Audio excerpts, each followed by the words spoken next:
My name is Amelia. I'm 38 years old, and I built a $22 million software company from the ground up, with nothing but grit and an old laptop I practically rescued from a skip. For over a decade, I wasn't just Amelia, the CEO. I was Amelia, the family's unending wellspring of cash, the emotional sponge, the fixer of every problem, big or small. I paid off mortgages, funded disastrous business ventures for my brother, covered medical bills, ensured everyone lived comfortably, often more comfortably than I allowed myself to live in those early, grinding years. I thought, naively, that my success would eventually translate into respect, into appreciation, perhaps even into a quiet sort of love I'd always craved from them. Instead, one Tuesday afternoon, after a minor hesitation on my part to bankroll yet another of my brother's ludicrous schemes, my own father, the man whose retirement I had personally secured, looked me dead in the eye, his face contorted with a sneer I'll never forget, and called me a lowlife, a lowlife. Me. After everything. The word hung in the air, heavy and poisonous, severing something deep within me, something I didn't even realize was still holding on. What do you do when the very people you've dedicated your life to supporting, the people whose comfort and security you've prioritized above your own, turn around and spit on your sacrifice? How do you reconcile the image you had of family with the crushing reality of their contempt? It's a wild story, I know, and I'm still processing parts of it, even now. But I'm here sharing this because I imagine someone out there might be going through something similar, feeling trapped, feeling unseen. Before we dive into the deep end, let me know where you're watching from today. Drop your city or country in the comments below. It's always amazing to see how far these stories can reach. And if you're new here and you're interested in stories about resilience, about finding your own path even when it's painful, consider hitting that subscribe button and the little bell icon so you don't miss out. And hey, if this already resonates, give this video a thumbs up. It really helps. Now, let me take you back. Let me show you how this all began, because a betrayal like that, a dismissal so profound, doesn't just materialize out of thin air. It's cultivated, watered by years of subtle and not-so-subtle messages, by a family dynamic that was, in hindsight, a perfect breeding ground for resentment and entitlement. This wasn't just about one argument, one insult. This was about a lifetime of being the family workhorse, the designated responsible one, while my brother, Leo, floated through life on a cloud of my parents' unwavering adoration and, eventually, my hard-earned money. My journey to that $22 million valuation was paved with sacrifices they never saw, or perhaps chose to ignore. And the path to my father calling me a lowlife? That was paved with their expectations, their demands, and my own foolish hope that one day, just one day, they would finally see me, and not just what I could provide. It's a long story, but I think it's an important one to tell, not just for me, but for anyone who's ever felt like their worth was conditional. This is the story of how I built an empire and how, in the end, I had to vanish to save myself. The Florida sun feels a world away from that cold, sterile living room where my life took its sharpest turn, but the journey here was anything but a vacation. It was an escape, an act of radical self-preservation that I never imagined I'd have the strength to undertake. But I did. And that, in itself, is a victory. The sting of his words, lowlife, still echoes sometimes, usually in the quiet hours before dawn, but it's fainter now, drowned out by the sound of the ocean and the tentative, fragile whispers of my own, reclaimed worth. It's a sound I'm still getting used to, this quiet affirmation from within, but it's growing stronger every day. My childhood wasn't one of overt abuse, not in the ways that leave visible scars. It was more insidious than that, a tapestry woven with threads of benign neglect for me and overt, almost suffocating adoration for my younger brother, Leo. I was the quiet one, the one who always did her homework without being asked, who cleaned her room, who learned early on that asking for things usually led to a sigh or a dismissive wave. Leo, on the other hand, was the golden child, the sun around which our family universe seemed to revolve. He was charming, loud, and utterly incapable of following through on anything, yet every half-baked idea was hailed as genius, every minor mishap excused with a fond chuckle and "Oh, that's just Leo, I remember when I won the district spelling bee in 5th grade." I came home, clutching my little plastic trophy, my heart pounding with a desperate need for a sliver of their pride. My mother was on the phone, nodding, while my father was engrossed in the newspaper. I stood there for what felt like an eternity, the silence in the room amplifying the frantic thumping in my chest. Finally, I cleared my throat. "I won," I whispered, holding up the trophy. My mother glanced over, offered a distracted, "Oh, that's nice, dear," and went back to her call. My father merely grunted from behind his paper. Later that week, Leo brought home a crudely made clay ashtray from art class. He was in 3rd grade, and no one in our house even smoked. My parents cooed over it as if it were a masterpiece from a Renaissance sculptor. It was displayed prominently on the mantelpiece for years, long after my spelling bee trophy had been relegated to a dusty box in the attic. This was the pattern. My achievements, my efforts, were background noise. Leo's mere existence was a symphony. It wasn't that they were intentionally cruel, not always. I think, in their own way, they believed they were fair. But their lens was so skewed, so focused on Leo's perceived brilliance and my perceived steadiness, which I now understand translated to doesn't need our attention, that the imbalance became the norm. I learned to be self-reliant out of necessity. If I wanted new clothes for school, I babysat. If I wanted to go on a school trip, I saved up my lunch money. Meanwhile, Leo's requests, no matter how frivolous, were almost always met with an indulgent smile and an open wallet. "He's just got so much creative energy," my mother would sigh, as if his inability to manage money or hold down a summer job was a sign of artistic temperament rather than a simple lack of discipline. My father, a man of few words unless it was to praise Leo or, as I got older, to subtly critique my choices, "Are you sure that's a wise career path, Amelia?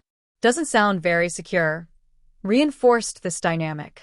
He saw Leo as an extension of his own unfulfilled ambitions, perhaps. I, on the other hand, was just there. Dependable, unsurprising, and, therefore, uninteresting. This constant, subtle invalidation carved a hole in me, a yearning for acknowledgement that became the silent engine driving many of my later ambitions. I didn't just want to succeed. I wanted to succeed so spectacularly that they couldn't possibly ignore me anymore. I wanted to build something so big, so undeniable, that their pride would be forced into existence. Oh, the bitter irony of how that particular dream played out. The foundation of our family dynamic was built on this disparity, this unspoken hierarchy where I was the supporting beam, largely unseen but critical, and Leo was the glittering chandelier, drawing all the light, all the attention, even if he contributed nothing but a pretty sparkle. This was the world I grew up in, the world that shaped my understanding of love and worth, and the world I would eventually have to dismantle, piece by painful piece. As I moved into my college years and then my early career, the patterns established in childhood only solidified, etching themselves deeper into the fabric of our family life. I chose a demanding field, software engineering, not just because I had an aptitude for it, but because I saw it as a pathway to independence, a way to build something tangible and, yes, to prove my worth in a way that couldn't be easily dismissed.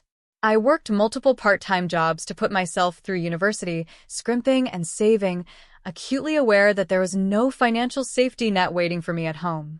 My parents had made it clear, albeit gently, that their resources were primarily earmarked for Leo's potential, while I was coding late into the night. Fueled by cheap coffee and a burning ambition, Leo was drifting. He'd enrolled in a business degree program, largely at my father's insistence, but his attendance was sporadic at best. He dropped out after 2 semesters, declaring that formal education was stifling his entrepreneurial spirit. What followed was a string of ill-conceived ventures, a custom t-shirt business that never sold a shirt, an attempt to become a day trader with money borrowed from our parents, a vague plan to import artisanal teas that never got past the fancy logo design. Each failure was met not with accountability, but with more enabling. "He's just finding his way," my mother would say, her voice tinged with that familiar blend of hope and anxiety. "These things take time," My father would grumble about the expense but would invariably write another check, convinced that Leo's big break was just around the corner. The idea for my own business, Innovate Solutions, came to me during my final year of university. It was a platform designed to streamline complex data analytics for small to medium-sized businesses, a niche I'd identified during an internship. The concept consumed me. I spent every spare moment developing the prototype, writing the business plan, teaching myself the intricacies of market research and venture capital. The initial years were brutal. I poured every penny I earned from my day job as a junior developer into Innovate Solutions. My apartment was tiny, my diet consisted mainly of ramen noodles and hope, and my social life was non-existent. I remember vividly the exhaustion, the constant hum of anxiety wondering if I was pouring my life into a black hole. There were moments I wanted to give up, to just get a stable, predictable job and let the dream die. But then I'd think of Leo, effortlessly failing upwards, and a stubborn fire would ignite in me. I wasn't just building a company. I was building my escape route. My first significant success was landing a small contract with a local manufacturing firm. It wasn't huge, maybe a few $1,000s, but it was validation. I called my parents, my voice trembling with excitement, to share the news. "That's nice, dear," my mother said, her tone pleasant but distant. "Oh, by the way, Leo thinks he's finally cracked it. He's designing a new app for, well, it's complicated, but he says it's going to be huge." My father, when he came on the line, simply asked if my little project was making enough to cover its own costs yet. There was no praise, no curiosity, just a subtle, deflating skepticism. It was then I began to understand, truly understand, that their approval wasn't something I could earn through conventional achievements. It was reserved, it seemed, for a different kind of performance, one I was neither willing nor able to give. This realization, however painful, was also liberating. It forced me to shift my focus from seeking their validation to finding it within myself and in the tangible results of my hard work. My company became my world, my passion, the place where my efforts were directly correlated with outcomes, a stark contrast to the opaque and frustrating dynamics of my family life. The next few years were a whirlwind. Innovate Solutions began to gain traction, then momentum, then it just exploded. We landed a major client, then another, and suddenly we were a recognized name in the industry. The growth was exhilarating, terrifying, and utterly consuming. I hired my first employees, moved into a proper office space, and started working 18-hour days, fueled by adrenaline and the sheer joy of seeing my creation flourish. The valuation of the company climbed, first to $1 million, then 5, then 10, and eventually, after a particularly successful series of funding round, it hit that almost unbelievable figure, $22 million. I was, by any objective measure, a success story. A young woman who had built a tech empire from scratch. And it was around this time, as my financial reality shifted so dramatically that my role within the family also underwent a transformation. I was no longer just Amelia, the quiet, responsible daughter. I became Amelia, the solution to everyone's financial woes. It started subtly. My mother mentioned, with a sigh, that the roof needed repairing and they just didn't know how they'd manage it. I wrote a check. Then my father's old car finally gave out, and he joked about having to take the bus. I bought him a new, reliable sedan. The requests, initially cloaked in hesitant suggestions, became more direct, more expected. "Amelia, darling," my mother would begin, "Leo's had a bit of bad luck with his latest investment." And I would transfer the funds, thousands at a time, to bail him out of whatever mess he'd gotten himself into. I paid off my parents' mortgage, a gesture I thought would surely bring them some peace of mind, some genuine appreciation. They thanked me, of course, but it felt transactional, as if it were simply my duty. I funded Leo's revolutionary artisanal coffee subscription box, which folded after 3 months, his eco-friendly drone delivery service, which never got FAA approval, and even a disastrous attempt to launch a line of luxury pet accessories. Apparently, diamond-studded dog collars weren't the booming market he envisioned. Each failure was expensive, not just in terms underscore of money, but in emotional currency. I'd try to offer advice, to suggest a more cautious approach, but I was usually met with Leo's wounded pride or my mother's defensive insistence that Leo was sensitive and needed encouragement, not criticism. My father would remain largely silent, his disapproval of Leo's failure somehow morphing into an unspoken expectation that I, the successful one, would naturally clean up the mess. I paid for family vacations we could never have afforded before, lavish trips to Europe, Caribbean cruises. I wanted them to experience things, to share in my success. But often, these trips felt less like joyful family bonding and more like me managing a group of entitled tourists. Complaints about the hotel star rating, sighs if the restaurant wasn't up to someone's sudden Michelin star standards, Leo expecting me to cover his extravagant souvenir shopping sprees. I remember one particularly galling incident when my aunt fell ill and needed an expensive experimental treatment not fully covered by her insurance. The family consensus, reached without even consulting me directly, was that Amelia will handle it, and I did. Because what else could I do? Say no? The guilt, the ingrained sense of responsibility, was a powerful chain. Internally, I justified it. Their family, I'd tell myself. This is what you do when you have the means. Part of me, the part that still ached for that childhood approval, whispered that maybe, just maybe if I gave enough, did enough, they would finally see me, truly appreciate me. But the more I gave, the more their expectations grew, and the more invisible I felt. I was no longer a person, I was a resource. A highly efficient, endlessly renewable ATM. The emotional toll was immense. I was stressed, overworked from managing my demanding business, and increasingly resentful.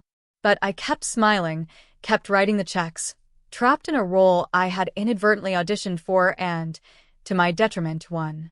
The event that finally shattered the carefully constructed facade of our family dynamic, the one that served as the catalyst for my eventual escape, happened on a seemingly ordinary Tuesday afternoon. It wasn't a grand family occasion, no dramatic holiday dinner gone wrong. It was almost mundane in its setting, which somehow made the brutality of it even more shocking. Leo had, once again, approached me with a guaranteed success business idea. This time, it involved developing an app that would, in his vague explanation, revolutionize the pet-sitting industry using blockchain. He needed a significant capital injection, to the tune of $75,000, for initial development and marketing. I'd heard this song many times before, and frankly, my patience, along with my willingness to throw good money after bad, was wearing perilously thin. Innovate Solutions was going through a crucial phase of its own. We were on the verge of acquiring a smaller competitor, a move that required all my focus and a considerable amount of liquid capital. I listened to Leo's pitch, which was, as usual, heavy on buzzwords and light on actual substance. When he finished, he looked at me with that familiar expression of confident expectation, the look of a boy who had never been seriously denied anything in his life. For the first time, instead of just sighing and agreeing, I hesitated. "Leo," I said, trying to keep my voice even, "that's a lot of money. And, honestly, your track record with these ventures hasn't been great. Can you show me a detailed business plan? Market research? Anything concrete?" He looked affronted, as if I'd questioned the very laws of physics. "Concrete? Amelia, this is about vision. You of all people should understand that. You can't put a price on innovation." My father, who had been listening from his armchair, ostensibly reading the newspaper but, as always, acutely attuned to any interaction involving his precious son, lowered his paper. "What's the problem, Amelia?" he asked, his tone already laced with disapproval. "Your brother has an idea. The boy's trying to make something of himself. I understand that, Dad," I replied, trying to remain calm. "But $75,000 is a significant investment." "I just want to see some due diligence," Leo scoffed. Due diligence? "You sound like one of those soulless venture capitalists, Amelia. I thought you were family. The guilt trip was starting, right on cue." "It's precisely because we're family that I want to ensure this has a chance of succeeding," I said, my voice rising slightly despite my best efforts. "I can't keep funding ideas that aren't viable." That's when my father stood up. His face, usually either indulgently smiling at Leo or neutrally observing me, was flushed with an anger I hadn't seen directed at me in years, not since I was a teenager arguing about curfews. Not viable, he almost spat the words. Who are you to decide what's viable? You think because you got lucky with your little computer thing that you know everything? My little computer thing was the $22 million company that paid for the chair he was sitting in, the roof over his head, the comfortable retirement he was enjoying. The injustice of it all, the sheer, breathtaking ignorance, made something snap within me. Lucky! I exclaimed, my voice finally cracking. I worked day and night for years to build my company.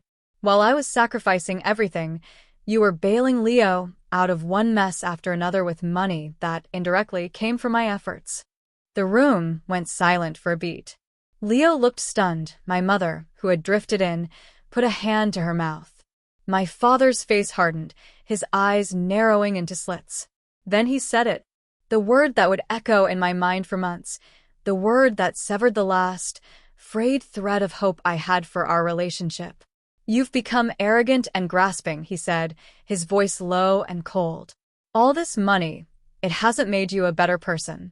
It's made you a lowlife. Thinking only of yourself, looking down on your own family, lowlife. The word struck me with physical force. I felt the air leave my lungs. All the years of sacrifice, of quiet support, of hoping for a crumb of genuine recognition, all of it culminated in this single, devastating indictment. A lowlife. Because I dared to question another handout? Because I finally wanted some accountability for the endless stream of money flowing from my bank account into their ungrateful hands? Tears welled in my eyes, hot and stinging, but I refused to let them fall, not in front of him. My mother started to say something, placating. Now, John, that's not fair. But he waved her silent. Leo, for his part, just stood there, a smirk playing on his lips. He was enjoying this, enjoying seeing me taken down a peg. In that moment, looking at their faces, my father's contempt, Leo's smugness, my mother's ineffectual distress, I saw them clearly for the first time, unclouded by duty or desperate hope. And what I saw broke my heart, but it also, strangely, set me free. The fight drained out of me, replaced by a cold, hard clarity. There was nothing more to say. Nothing I could ever do or give would change this. I simply turned, walked out of the living room, out of the house I had paid for, and didn't look back. The word lowlife was a brand on my soul, but it was also, perversely, the key that unlocked my cage. The drive home from my parents' house was a blur. I remember the world outside my car windows seeming muted, distant, as if I were moving through a dream.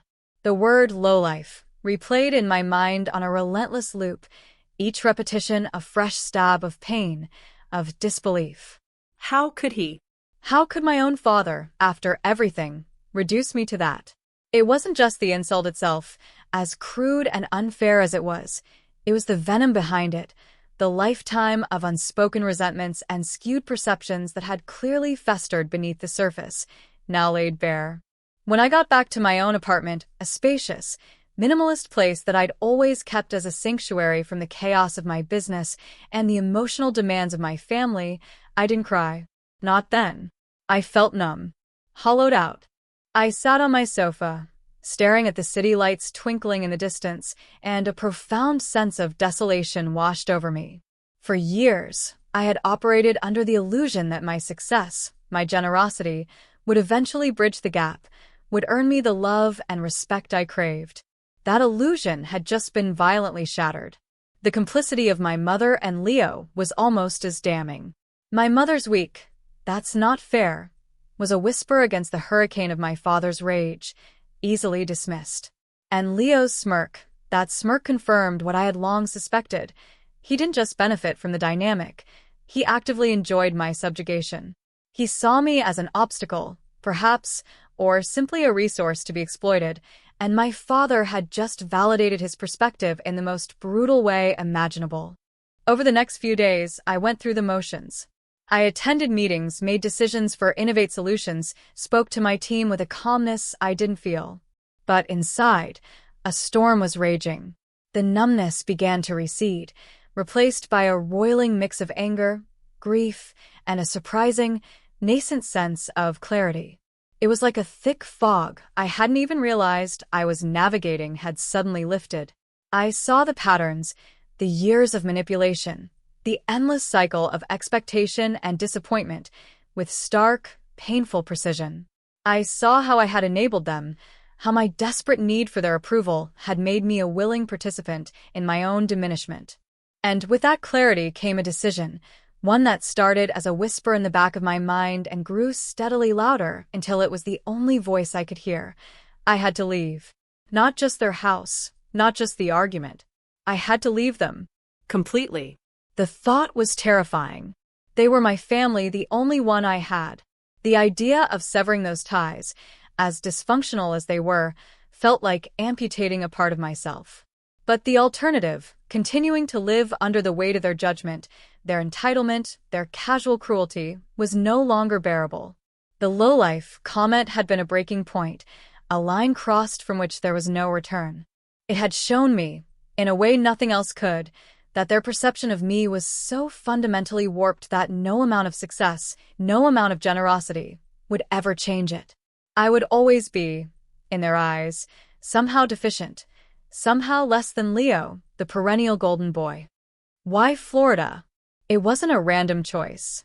Years ago, on a rare solo vacation I'd taken after a particularly brutal product launch, I'd spent a week in a small, quiet town on the Gulf Coast. I remembered the warmth of the sun, the gentle rhythm of the waves, the feeling of anonymity and peace I'd experienced there. It represented everything my current life was not. Calm, simple, free from judgment. It became my mental escape hatch. The planning began in secret, a clandestine operation conducted in the late hours of the night, after my workday was done. I started by looking at my finances, not from the perspective of how much I could give away, but how much I needed to secure my own future, independently.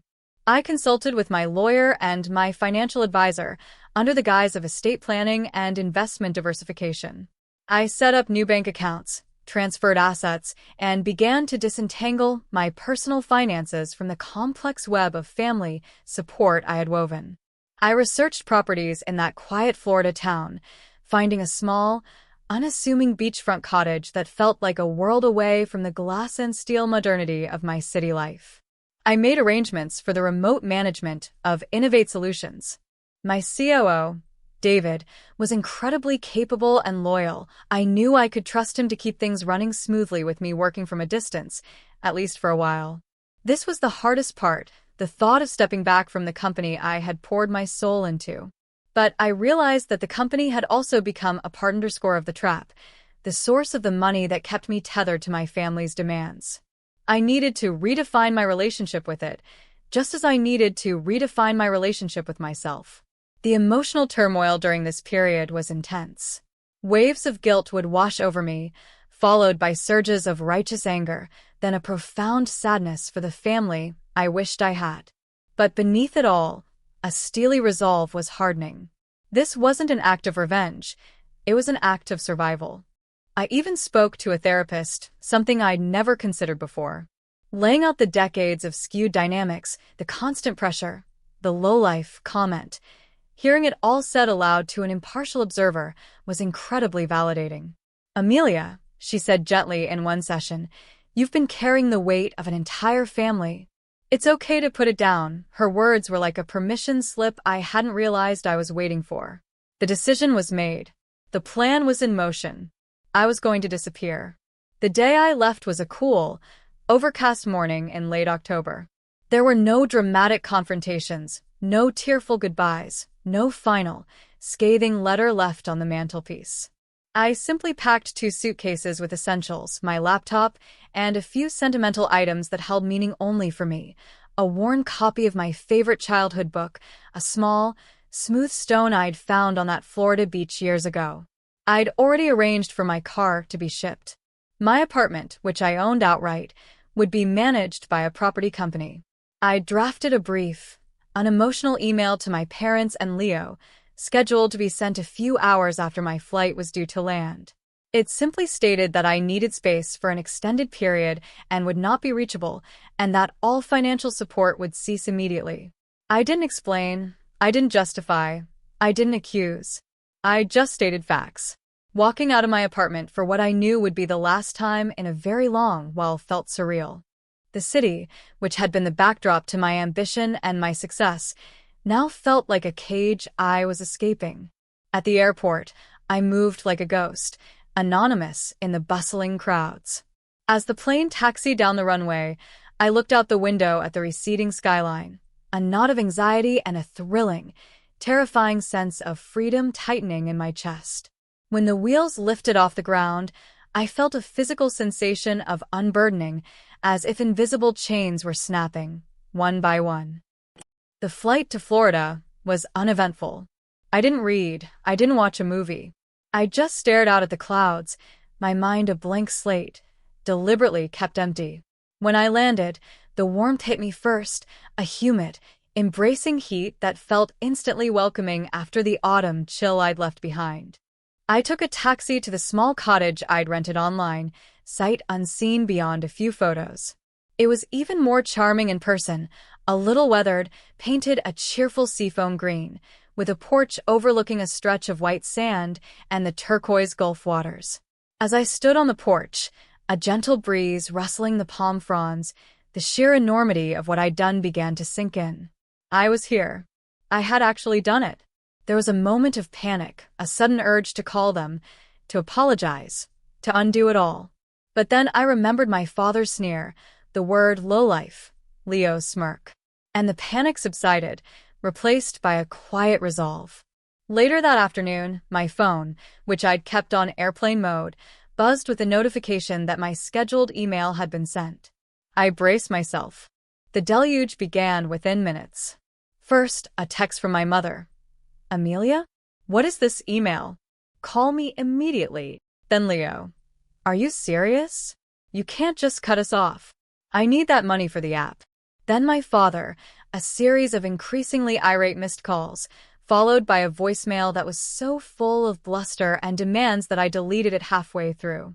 For days, the calls and texts were relentless. They ranged from pleading to guilt-tripping to outright anger, and threats of, well, I wasn't sure what they could threaten me with anymore. I was already gone. I read some of the messages, a morbid curiosity compelling me. Then I started deleting them unread. I changed my number within the week, giving the new one only to David, my COO, and my lawyer. The silence that followed was deafening at first, then gradually, wonderfully, peaceful. I established a routine for managing Innovate Solutions remotely. With David handling the day-to-day operations in the main office, I could focus on strategy, on big-picture thinking, something I hadn't had the mental space for in years. The company, to my relief and quiet pride, continued to thrive. It turned out I wasn't as indispensable in the trenches as I, or perhaps my family, had believed. Or maybe it was simply that a leader free from crushing personal stress is a more effective leader. My new life in Florida was simple. I took long walks on the beach, swam in the ocean, discovered a love for paddleboarding. I read books for pleasure, not just industry reports. I started cooking again, experimenting with local seafood and fresh produce from the farmer's market. For the first few weeks, I was jumpy, half expecting a knock on the door, to see one of them standing there, demanding I return. But no one came. They didn't know where I was.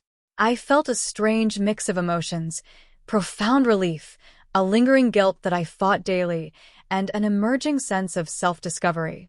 Who was Amelia when she wasn't being a CEO, a daughter, a sister, a human ATM? I was finally getting the chance to find out. The initial euphoria of escape began to settle into a more sustainable peace, but it was a peace I had to actively cultivate, fending off the ghosts of the past and the lingering, insidious voice of self-doubt that whispered I was selfish, that I had abandoned them. But then I'd remember Lowlife, and my resolve would harden anew. This wasn't abandonment. It was emancipation.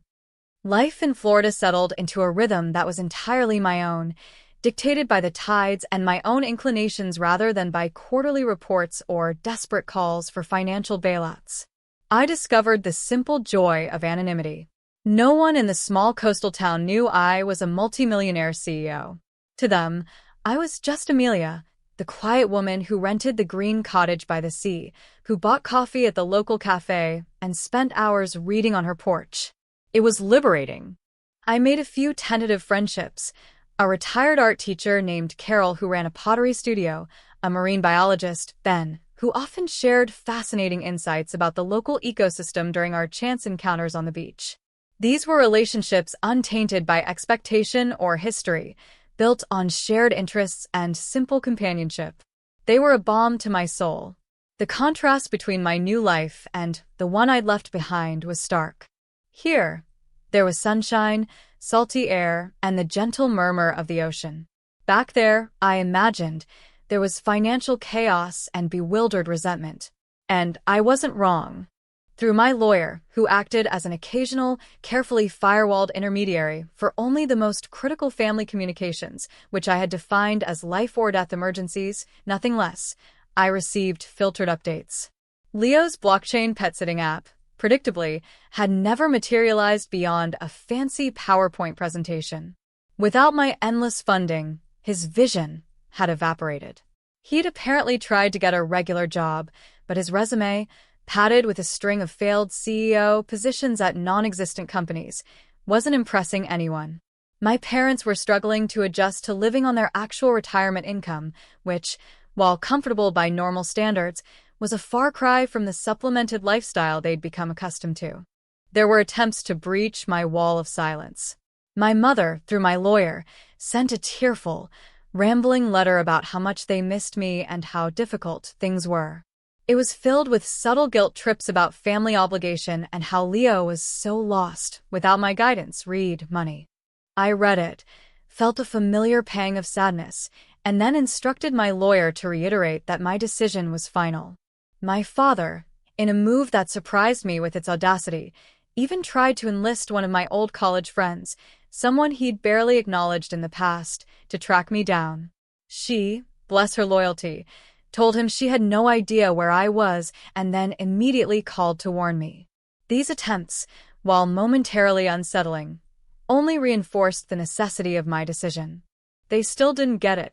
They still saw me as the solution to their problems, not as a person who had been deeply wounded by their actions. The financial umbilical cord had been severed, and they were experiencing withdrawal, not, it seemed, any genuine remorse for the behavior that had led to the severance. Standing firm was incredibly difficult at times. The ingrained conditioning to be the good daughter, the responsible one, ran deep. There were nights I lay awake, wrestling with guilt, wondering if I was being too harsh.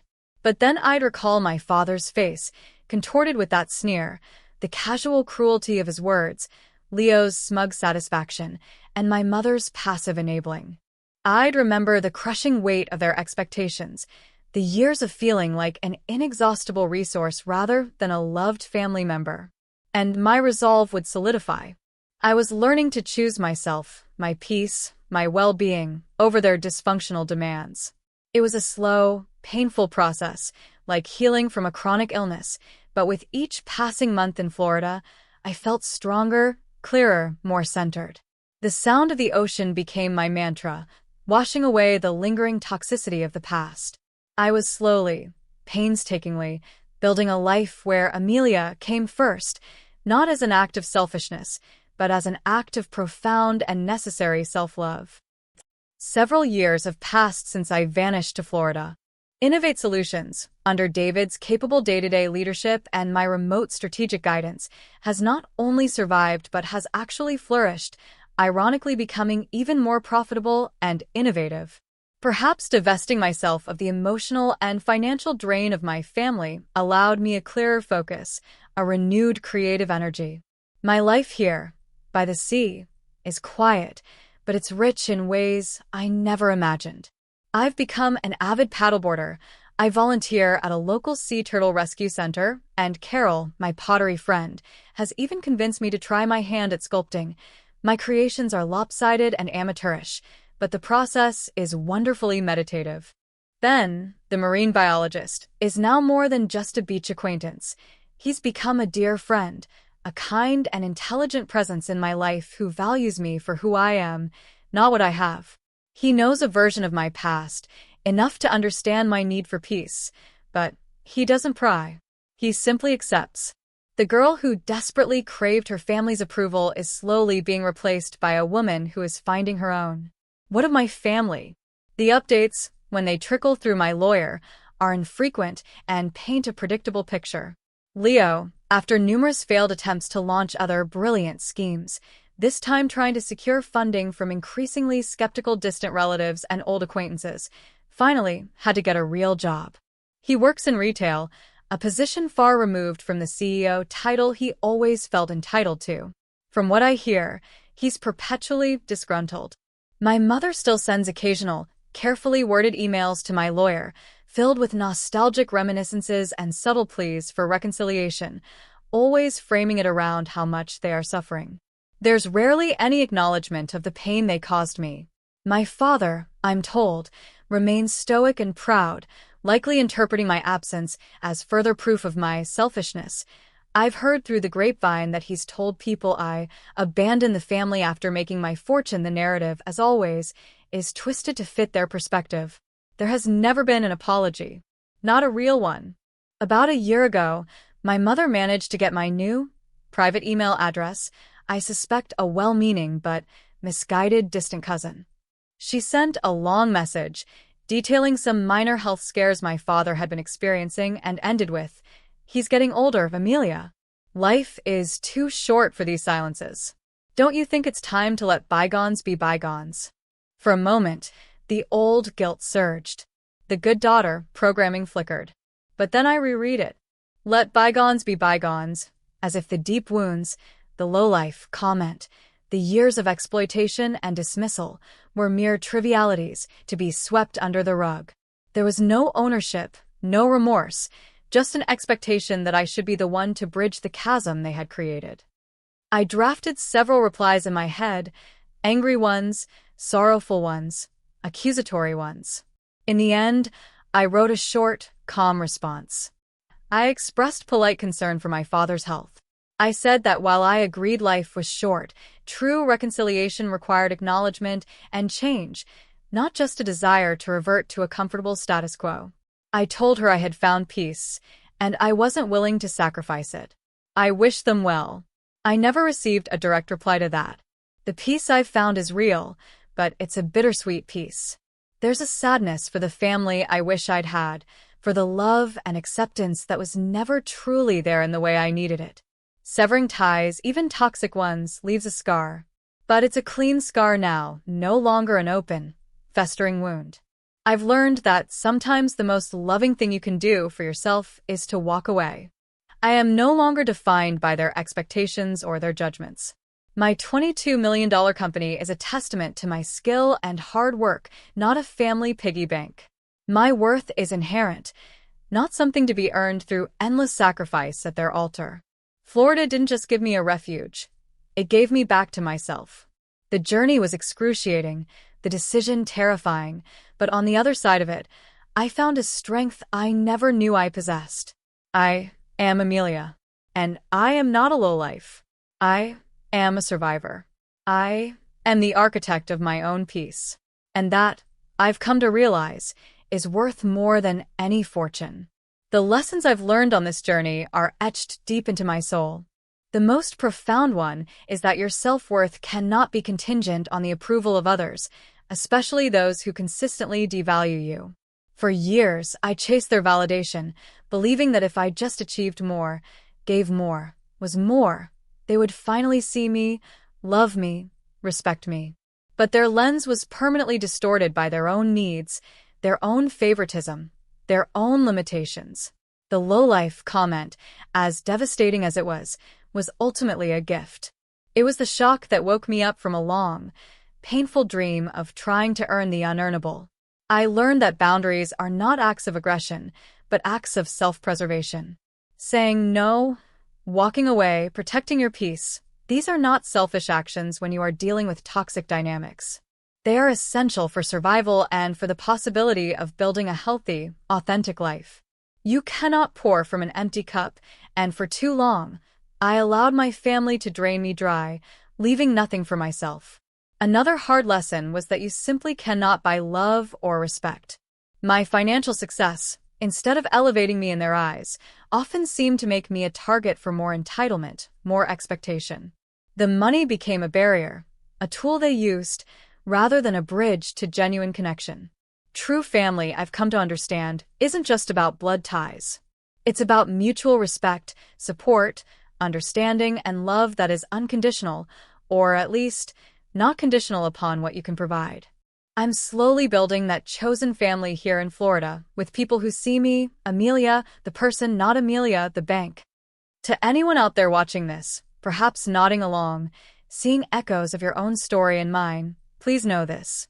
You are not alone.